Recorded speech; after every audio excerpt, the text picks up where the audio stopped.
こんにちは、ランルイのルイです。今日の動画は前回バレーボールが10倍面白くなる用語解説みたいな動画を上げさせてもらったんですけど、その中でまだ分からへんかったり間違ってたりしたらぜひコメントくださいって多分言ってたと思うんで、非常に多くのコメントをいただきまして、それを答えていく動画を作っていきたいなと思います。よろしくお願いします。じゃあ1個目、質問なのですが、会社を退職しプロバレーボール選手になるとどのように変わるのですか？あとどのような時に移籍をするのか解説していただきたいです。おお、なるほど。バレー界は社員選手とプロ選手という2つがありまして、自分はサントリーの社員選手としてプレーしてるんですけど、バレーをやることに関しては別にそんなに変わらないです。プレーが変わるとかっていうのは別にないんですけど、会社を退職しプロになるっていうことはどう変わるのかっていうと、もう様々な要因あると思うんですけど、自分もプロではないんで細かいことわからないんですけど、一つは自分で動きやすいというか、自分でやりたいことを自分からやるみたいな、自分を発信していくだったりとか、あとはどのような時に移籍っていうのもプロと一緒で、社員なので、移籍が簡単にしやすいのはプロの方がしやすいです。プロだと大体1年契約とかで契約したりするんで、でも大体ですね。それが全部で契約とかなんで、プロの方が移籍しやすいっていうのはあるかなと思います。でもデメリットメリットがやっぱり両方にあるとは思うんで、どっちがいいとか悪いとかはそんなにないですけど、自分がバレー人生とか今後のことを考えてどうしていきたいのかっていうので、自分がどっちを選択するかっていう感じですかね。オポジットってそもそも何ですか？なるほど。オポジットっていうのは、自分がやってるポジション、ランがやってるポジション、アウトサイドヒッターっていうんですけど、アウトサイドヒッターっていうのは言うたら何でもや、レシーブもするし、スパイクも打つし、ブロックもするし、トス上げたりもするし、何でもしますみたいな感じ。オポジットの人も、レシーブもするんですけど、どっちかっていうとスパイクメイン、もう点取り屋みたいな感じですね。点をパイ取ってくれみたいなエースのポジション、全日本で言ったら西田選手、宮浦選手のポジションなんですけど、スパイクが一番強い人が入るポジションっていうのがオポジットです。 S1 の時、オポがレフトから打たないチームをたまに見ます。特にオポの移動が大変だと思うんですが、そこまでオポレフト OH ライトって打ちにくいのですか？石川選手のライト攻撃、宮浦選手のレフト攻撃は特に苦戦している感じじゃなく、むしろ得意かと。長期の S1 の時、オポがレフトから打たないのは直近の VNL2023 だとオランダや中国、たまにキューバもやりますね。日本も左腕エース山本選手がいた頃はそうやってました。なるほど。S1 が苦戦するっていうのは、レフトの選手がライトで打つ、ライトの選手がレフトで打つっていうので難しさもあるんですけど、今の日本の強みというか、今はもうレフトもライトも打てないといけないみたいなのが主流なので、 S1 のやり方もいろいろあって、3パターンぐらいあるんですよ。グレートビアーズさんとかがやってたやり方とか、なんか過去、今の全日本がやってるのはこのやり方、レセプションのする位置で変わるんですけど、これが今全日本がやってるやり方で、大体 V のチームもこのやり方やってます。ライトでレシーブしてそのままライトに開く、レフトにそのまま開くやり方と、あとたまにある、これが一番やってるとこ少ないで、2番目に多いのがここで、アウトサイドの人がレフトが得意なんで、レフト側でキャッチしてレフトに開くやり方と、これだと大変なのが、ローテーション的にオポの選手が一番左にいないといけないんで、サーブ打たれるまでは動いたらダメなんで、この反対側に走らなあかんっていう移動が大変っていうやり方。ましてやここに間にミドルの選手がいるんで、余計にここがちょっとごちゃごちゃしちゃうみたいな感じで難しいんですけど、自分の一番得意とするアウトサイドはレフト、オポはライトで打てるんで、このやり方をやるチームもあれば、逆にアウトサイドが真ん中で取ってレフトに開くやり方、これだとオポの移動距離がちょっと短くなるんで、真ん中がここにいるんで、このラインがここになるんで、サーブ打たれるまでは変わったらダメなんでっていうやり方で、多分グレートビアーズさんとかはこの後ろから走ってたりとか、あと大学の時早稲田とかもやってたから、宮浦さんが大学生の時も多分これたまにやってたりとかしましたけど、基本的にはこれが多いですね。だから打ちにくいのですかっていうので、打ちやすい、全然打てますって人はそのままでもこれでいいし、苦手とかチームのやり方として、これがこっちに寄ったらもう一人がここにいるんでアウトサイドがパイプ覚えました。覚えたこれだとパイプに入りやすくなるんですよっていうメリットもありつつ、これだとこっちにいるんでこっちがリベロなのでこっからこうパイプ入らないといけないんでちょっと難しかったり、それはもうチームの戦略やり方っていう感じですかね。そもそも右から左からってその変わるの、打ちやすい打ちにくい。まあ自分はライト別にそんなに得意でもないけど、まあ大体はみんなも打てるんで、まあそんなに得意ではないのかなって思いますけど、まあ石川選手とかはどこでも得意っていう感じだと思うんで、今の全日本とかはそういうシステムでやってるのかなっていう感じですね。もうチームのシステムがどうするかっていう感じだと思います。よく聞くトスが割れてるっていうのはどういう意味なんですか？なるほど。トスが割れてるっていうのはネットから離れてるのをトスが割れてるって言いますね、簡単に言ったら。でまあネットに近いのはトスが近いって言ったり、ネットがあってまあ大体これぐらいの距離に上がってくるボールが多分一番打ちやすいんですけど、まあそれは選手によって短いのが好きやったり長いのが好きやったりとかいろいろあるんですけど、これがめっちゃ後ろに行っちゃってネットとの距離が離れてちょっと打ちづらいなっていうのをトスが割れてるって言います。聞くなそれ。ブロックにセッターと入れ替わるのはなんでですか？あ、全日本入れ替わってますよね。交代するの？はい、ブロックは前衛3人やったら別に誰がどこ飛んでもいいんで、でまあ向こうが前衛2枚でシャーライトのバックアタックシャーって言うんですけど、トンナンシャーっていう麻雀のバックアタック、多分麻雀分からんからあれでトンナンシャー、東南、北だったよそうそう、西シャーって来た、シャーって来た、な。いやペイが来たよ。だからシャーが西っすね。そうなんですよ、バックアタックトンナンシャー、呼び方ナン、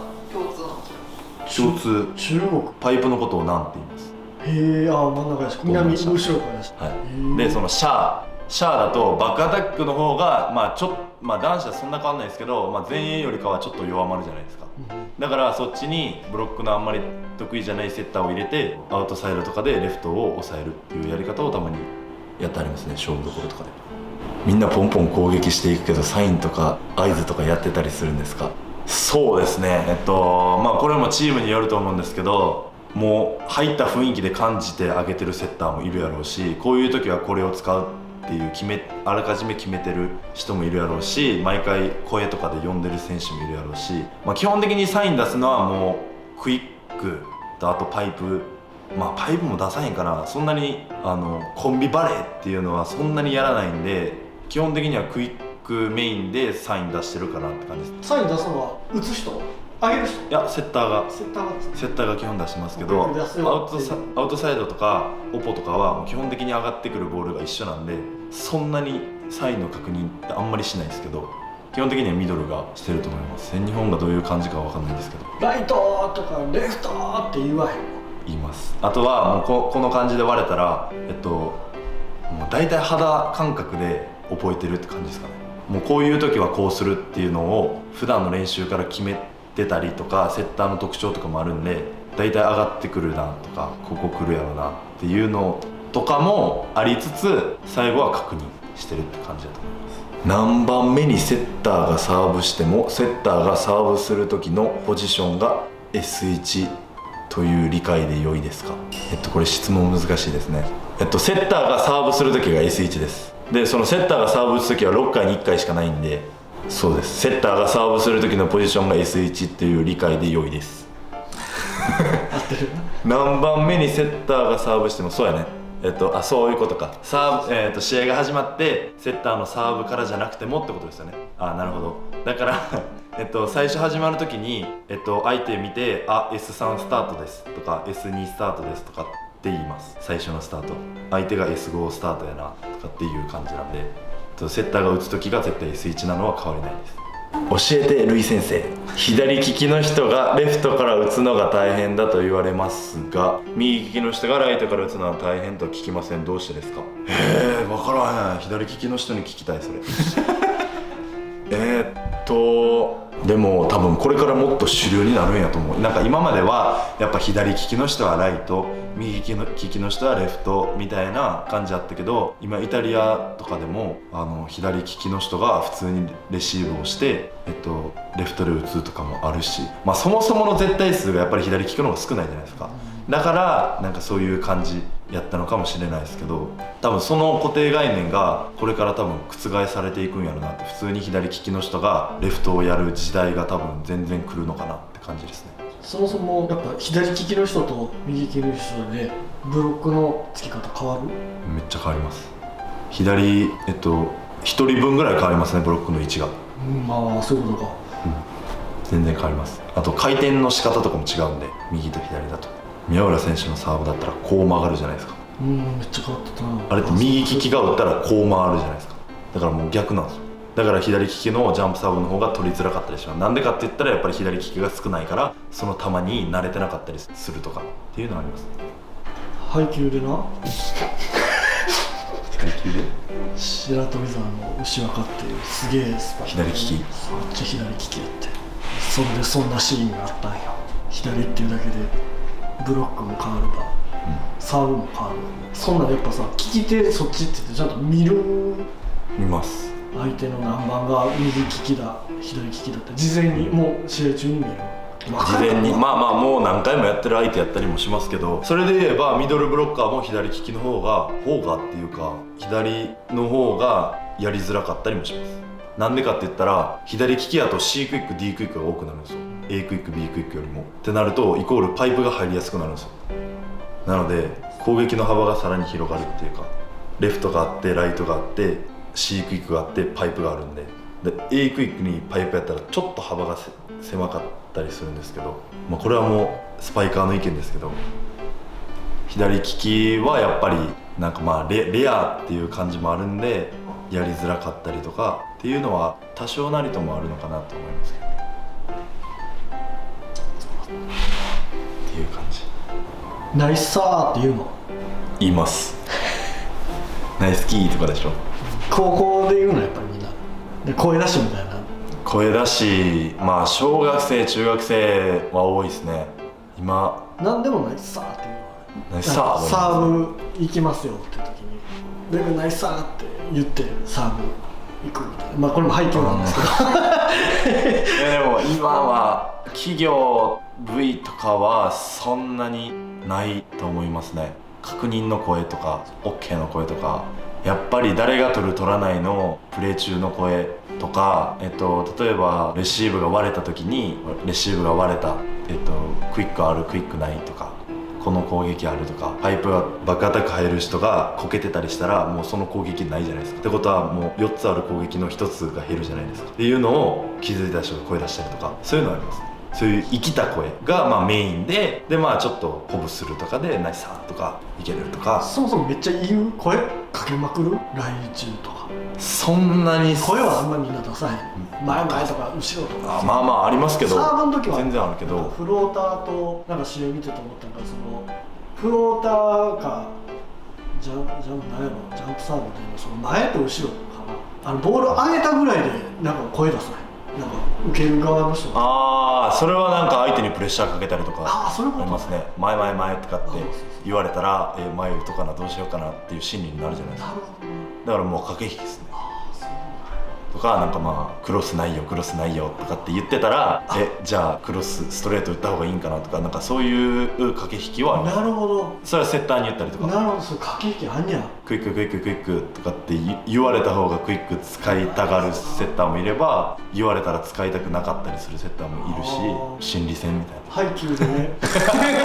天童っていう人がそれやってたんですけど、そうなんですね。心理戦ですね。だからそれめっちゃ言ってくるチームとかやりにくいっていうのでやっぱり相性はありますよね。とかあとはもうバレーはめっちゃハイタッチするなと思いますけど、めっちゃしますよね。やってた思うんや。めっちゃ思う。やってない人側の意見だわめっちゃしません他の競技そんなしますでする暇なかったりするじゃないですか。でもバレーって途切れるからプレーが終わったら次のプレーまで時間あるじゃないですか。そういうのでハイタッチしたりするし、めっちゃするなって思いますけど。それはルイ君の今までのルーツでいくと何歳のバレーからそのハイタッチルールはあった？もうずっと最初からで多分海外も一緒っすね。みんなそうやろな。で多分ランが言ってたけどなんか海外やったらなんかもうめっちゃ髪ワシャワシャワシャされるとかって言ってたけどそれはもうスキンシップの違いかもしれないですけどなんかめっちゃハイタッチはしますね。でもなんかもう無意識もう考えてない別に疲れるやんぐらい動くやんよっしゃーみたいな方ですね。俺あれ好きじゃないだって疲れるもん。謙信とねそれめっちゃ言うんです。なんか謙信もクールやなみたいな。なんか決めた後にそんな叫ばへんよな。まあそれとは逆でめっちゃ喜ぶ人もいるんですけど自分とか謙信はどっちかっていうとなんかもうそれに体力を使うのがもったいないって思っちゃってね。なんかそれでなんか焦ったりもするし全員結局6人でさ配達もう5人やらなあかんやん。そうですね。でもそれはもう雰囲気あの人やってへんわとああそれはあるんじゃないですかもう仲悪いとかねあるかもしれない。あると思う。背中だけ考えてないですけどもう無意識ですね。まあコミュニケーションもね、いや e スポーツやなと思うけどなんかそのゴールパフォーマンスじゃないけどさそれもうどえらいサービス決めたってなったらあんまりそのパフォーマンスって感じないよね。決まった多分どっちかというとみんなそれに体力を使うのがもったいないって思っちゃうかもしれへんけどやっぱり要所要所でやっぱ必要なんでそれでバンって盛り上げるのもガッツポーズも必要やろうしっていう意味では、まあ、全日本の試合とかでも誰がどんなタイミングでハイタッチしてるとかなんかそういう感じの見方もちょっと面白いかもしれないですね。なんか有名な人とかっていい決めたら絶対このパフォーマンスしようバレーボール選手とまだ海外でもいない。ああでも自分がちっちゃい時やったらゴッツ石島さんとかの喜び方はすごい印象に残ってますね。もうなんかグワーみたいな感じであったのはもうすごい印象に残ってますね。まあでもビーチバレーやと、あめっちゃ印象に残ってるっていう感じ。ビーチバレーしたことある？あります。大学の時ちょっとやりましたよ。あれマジで飛べない。全然違う。めっちゃ難しい。レシーブはやりやすいなと思いましたけどボールも違うんで。ネットは低い？いやネットは一緒なんです。一緒なんや。そもそもネットってどのぐらいの高さあれ2m43。手上げてリーグの身長で手上げて自分で185で手上げてネットからギリ出ないぐらい。思考で自分 2m40 ぐらいなんでだから3センチ足らないぐらい自分で。でも大体みんな手上げたらまあちょっと出るぐらいですね V リーガーは。2メートル近く190とか90ぐらいある人やったら多分万歳したらもうこれぐらい出るとかと高思います。校生はちょっと低い？高校もほぼ一緒ですね。43とか40とかそうみんなそう高いな思いますけどね。ボールの大きさ何号機やっけプロって？あボールはこれはねちょっとなんか偽物ですね偽物って言ったらあれやけど試合球ではないですね。ここ書いたんですよ V325 とかこの325とかあんまないんですけどこれが400とか200とかあるんですけど高校生から5号球で社会人もそのまま5号球で中学生が4号球の重いやつ小学生が4号球の軽量みたいな感じなんで徐々にでかくなってくるみたいな感じですかね。そこは男子も女子も一緒。ゴム表面ってバレる？革やな革これ質感も一緒？いやこれ違います。これ全然おもちゃ的なボールなの？これはちょっと違いますね。325多分400やった気がする。400と200これうる覚え。あとミカサとモルテンがあるんでミカサがこれになったのが多分北京オリンピック終わったぐらいから変わったんですよね。昔は白いボールでした。ボールのメーカーによって軌道が変わったりとかまで細かい話ってあります。ミカサの方がやりやすいモルテンの方がやりやすいとかっていうのはあります。まあ先週の相性もまあ自分の肌感覚ですけどミカサの場合はフローターサーブのこの揺れがすごいくてモルテンはどっちかっていうと重い感じこっちの方が軽い感じなんかあんまり極端に言ったら触ってる感じが少ないモルテンの方がぎっしり触ってる感じであと威力がモルテンの方がなんか回転かかりやすいっていうか最後に落ちるイメージその代わり吹かした時はすごい飛んでいくみたいなイメージ自分のイメージですけどどっちがいい悪いとかないですけどまあ自分どっちがって言ったらまあモルテンまあでもどっちにもメリットデメリットあるんで難しいですけどさ試合でさサーブ打つ時にさ手拍子あるやんあるないやるやんあれも選手の個人的なやつなんていうの打つ前にさ全日本ですかこうあそう会場見てたらさ他の選手の時必ず絶対やらないと他の V 見ててもやる人とやらない人いるけど決まってその選手の時だけ絶対手拍子が勝手に始まるってあるあれってその人のやりやすいやりにくいがあるとは思います。なんかそれでサーブって唯一自分でタイミング取れるあれなんで、それで笛が鳴ってから8秒以内に打たないといけないんですけど、その8秒を自分の中でどう使うかっていうので静かにしといてほしいっていう人もいれば、逆にもうなんかめっちゃ盛り上げてほしいっていう人もいるやろうし、自分はどっちでもいいですけどね。でも多分そんな聞こえてないと思うんですけどね。そんなもんやってる時はギャーって会場が鳴ってる時で、そんな聞こえてない。静かな方がいいか、そのわーってなってる時の方が上がるか、どっち？自分はわーってなってる方が、ていうかまあお客さんがいる方がやっぱりいいなって感じましたね。無観客の試合やりましたけど、やっぱりなんかそんなに見られてる感ないし、緊張感がやっぱり少ない感じは、練習試合っぽい感じがやっぱりどうしてもあるのかなっていう感じはしますけど、やっぱり見られてるっていうかお客さんの声があるっていうのはすごい力になるのかなっていうのは思いますね。配球でな宮敦夢っていう選手がサーブ打つ時に声援止めるシーンがある。へえ。それまでみんなラッパとかなってるのか、その選手がガッてやったらピタッて止まって、その状態でサーブってはむっていうのがある。へえ、やろうかな。それは静かな方がいいって人や。そういうことですね。こうなんか一回こうパッみたいな止めて言われるんじゃない？みんな知ってるかもしれないでも陸上とか逆にこうやってありますもんね。そうそういうことですよね。まあ逆に言えばそう煽っといて止めなあかんけどちょっとよかったら次。でもそれもね、だって時間ないわけですよ、言うたら8秒で、その吹くまでもそんなに待ってられないから、そんなにパンってやってる時間があるのかどうかがもう言うてる間に8秒終わってまうみたいな感じになるから、そっちに気使ってられないのかな。あれ8秒でさ、ボールで離したらもう大丈夫、もうインパクトしないといけない。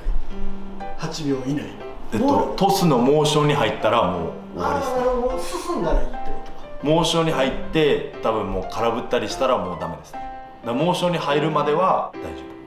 夫だから、変な話ね、ネットにかけたらもう一回戻ってきて8秒以内やったら打っていいんかみたいな感じかもしれないですけども、1回ヒットしたらまあアウトですね。なるほど。びっくりした。そういうリバウンドがあるのかと思ったけど違うね9人制とかやったら1回ミス OK とか、テニスみたいに、ネットインがダメとかありますけど、6人制はもう1回ヒットのモーションに入ったらもうおしまいっていう感じですね。これで以上質問に答えたということで第2弾やりましたけども、またこういう質問等ありましたらまたコメントしていただいて、答えれる範囲で答えていきたいなと思いますので、ぜひまたコメントもよろしくお願いします。ありがとうございました。